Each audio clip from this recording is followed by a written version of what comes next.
The time that you devote to writing activities, again, whether it is research, rough drafting, editing, that time and the goals that accompany that time should not just be floating loosely around your head.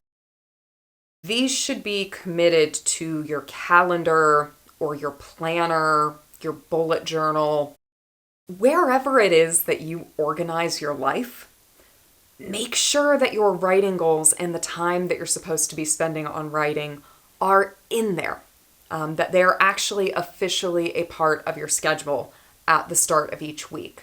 If you just look at the entire week ahead and you say, I want to work on my writing for 10 hours, that's fine, but you also have lectures to go to, you have a job, you might have caring responsibilities, you have just the need to relax and watch some Netflix, and writing will fall to the side.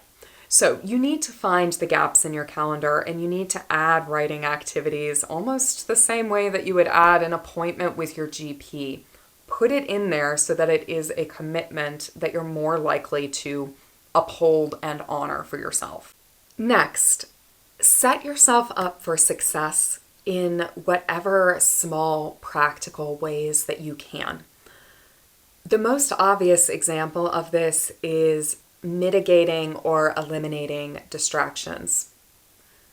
For example, if you really want to be focused on rough drafting, it's probably not a good idea to have your phone face up on the table beside you where you're seeing every notification and temptation that comes in on that screen. Controversial idea. You could leave the phone at home and go to the library. You could store your phone in a locker. At the very least, put your phone on Do Not Disturb mode during the 2 hours when you are going to be working on your writing activities.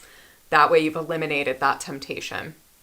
Now, setting yourself up for success will include other things as well. So when you sit down to write, make sure that you have water available, that you're in a comfortable space to write, that there's enough sound if you like background noise, or that it's nice and quiet if you prefer quiet for that writing activity.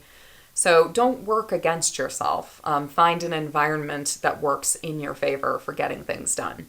Next, lean on external accountability. So you are probably either in modules or on a program with peers who are facing very similar writing challenges. Maybe you could set up a weekly writing group where all of you turn up at the library at the same time to just do 3 hours of work on whatever is going on in that module or work on your thesis.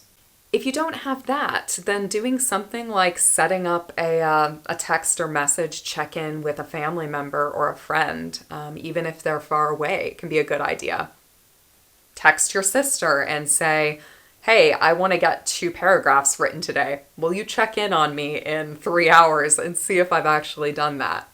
This might sound a bit strange, but remember that other people have been in the same boat where they're having trouble motivating themselves, right? You're not unusual if you're struggling with that. And honestly, if you tell someone else what your goal is, it increases the chances that you'll follow through on it because you want to be able to say to that person, yeah, I did write the 2 paragraphs that I texted you and said I was going to write. So see if you can find some friend, family member, a peer in your class who can be kind of an accountability buddy where you can trade off on what your writing goals are and check in on each other to see if you've accomplished those.